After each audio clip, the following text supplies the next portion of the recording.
Good evening, everyone. Peace and blessings to you. My name is Reverend Leah Alvarado. I'm with New Thought Northern Colorado Center for Spiritual Living. Welcome to the season for Nonviolence. Every day we come together for a total of 64 days to practice a new principle of peace and nonviolence based on the legacy of Mahatma Gandhi and Martin Luther King. So glad you've joined me today. Today is day 54, and our topic is the heart of unity consciousness. Rumi said, Christian, Jew, Muslim, shaman, Zoroastrian, stone, ground, mountain, river. Each has a secret way of being with mystery, unique and not to be judged. I also want to include people of various races and ethnicities, including African Americans, Hispanics, Asian and Asian Americans, Pacific Islanders, and Native Americans, as well as individuals who identify as lesbian, gay, bisexual, trans, and queer. Each of us is like a unique tree. Our branches are how we express our individuality and our differences. By nourishing our roots, we discover that we are watered by a common underground river. The mystical tradition bonds believers together from a wide variety of spiritualities, practices, and beliefs. We're also united together as one, no matter our ethnicity, race, gender, sexual orientation, or romantic preference. We're invited to tap into a larger mystery that unites us all. In this universal experience, we celebrate what unites us rather than what divides us. I want to read a beautiful message about the impact we can have on others and the actions we can take in order to create unity consciousness. I think it's a perfect message for all of us right now, given the tragic events that have taken place over the last week, both in Atlanta and in Boulder. This is from a wonderful healer and teacher named Matt Kahn, and he said this: Each time I communicate more kindly, may the oceans be purified. Each time I love myself or another, may all sentient beings be freed from slavery. With each act of generosity, may selfishness have a change of heart. As I become more tolerant, may equality and opportunity be provided for all. Each time I offer gratitude, may cruelty find a more humane way of healing its pain. Each time I act from a space of kindness, may humanity align as one. If these changes and more is the world we wish to see, it always will begin with us. It's not the only solution, but it remains the most viable option we always have the power to embrace along the path of inspired action. This is the heart of unity consciousness. So my first question for you today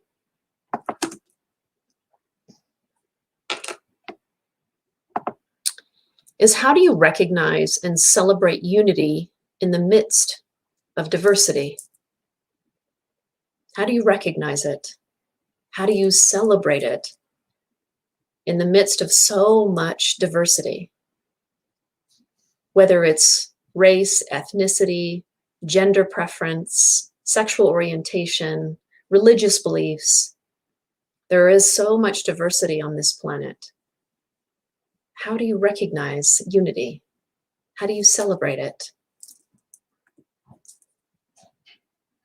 And the next question, what ways will you promote greater unity within your family, work, community, and in the world? What ways in which can you bring unity in and create unity consciousness, not only within yourself, but within those around you? What are some ways that you can do that? What are ways that you're willing to do that? So I'd love to, if you have any comments, to add those in the chat. Unity consciousness is a beautiful way of living, and how wonderful it would be if we lived in a world where unity consciousness was the norm, where all of us lived in communities traveled wherever we are, we recognized our oneness. We recognize that every person, no matter the differences between us, that we are all part of one human family. As we walk through the world with a consciousness of unity, with this heart-centered consciousness of unity, what kind of impact can we make by living that way? Perhaps what happened on Monday in Boulder never would have happened. What happened in Atlanta 8 days ago never would have happened. And all of the other violent and hate-filled crimes that have taken place on this planet. It begins with us. It begins with each of us. We can live our lives from this place of heart-centered consciousness, unity consciousness. It is a choice that we make, and we can make it every day and every moment. Let's read our affirmative practice today together.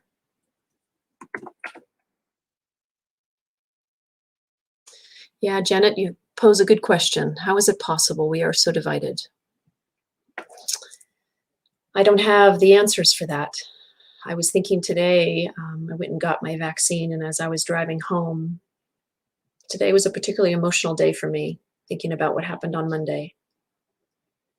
And I do believe that one day there will be a new earth where we operate from a place of love and compassion and forgiveness and kindness. But I wonder if that's something that any of us will experience in our lifetime. Is it 2, 3, 4, 500 years away or sooner?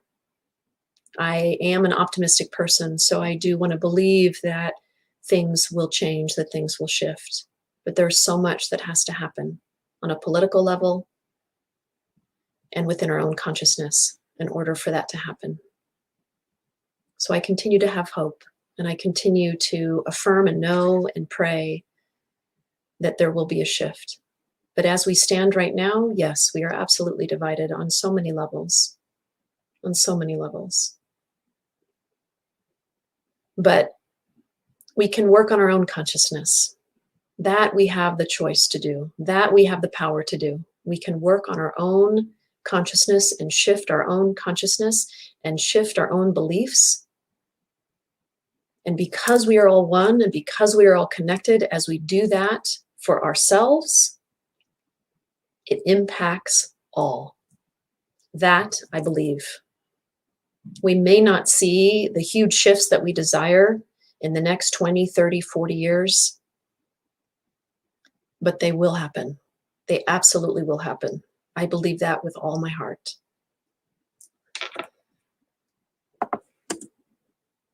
So let's say our affirmation together. I will meditate on what the heart of unity consciousness means to me. What does it mean to you? As you imagine a world of unity consciousness, what does that mean? To meditate on that, to reflect on that, to take that within your heart, to breathe into that. Today, I will look beyond outer differences. Today, I will look beyond the divisions, beyond all that divides us, and celebrate what we share in common. I release judgment, and I recognize my oneness with all. That's where it starts. By letting go of our judgments, by letting go of the anger that is within us. And I'm not saying that anger doesn't have its place, because often anger is what creates change. And there's a lot of angry people right now as a result of what happened on Monday. And I would never say to anybody, don't be angry. It is a human emotion, and it is necessary on this human earth walk at times. But if we continue to affirm and know that unity is possible, that a shift in our consciousness is possible. And we know that. And we declare that. And we affirm that. And we believe that. What is possible for humanity? What is possible for our communities? What is possible for the world? Yeah, a shift is possible. This is the path to nonviolence. By knowing this, by affirming this, by declaring this, celebrating what we share in common, celebrating that. So let's take a moment to go within, taking a deep breath.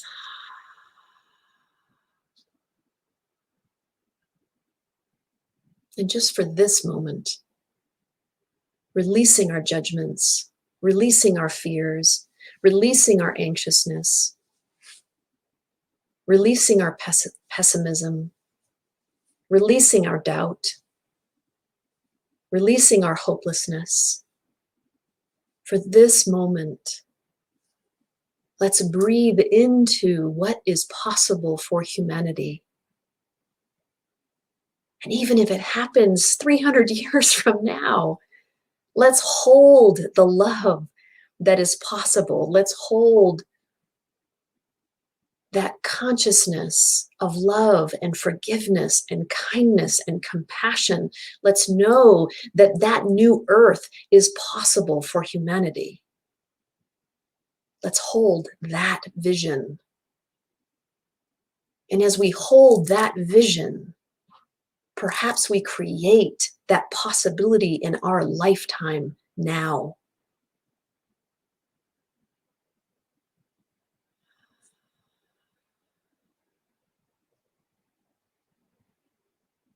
So let's just take a few moments of silence to contemplate this, to feel into this, to breathe into this.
And so taking a deep breath.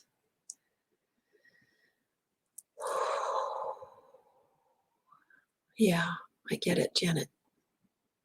My heart is broken too. And we're going to feel that for a long time. Absolutely. And know that I'm here, our community is here. If you need support, please reach out. If you'd like one-on-one prayer support, we're here. We can get through this together. We absolutely can. Thank you for being here. Thank you for showing up.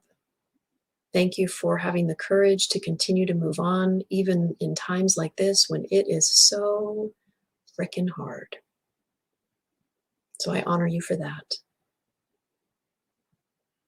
I wish you a blessed evening. Tomorrow is day 55, and we're talking about being open. Namaste. Much love to you. Good night.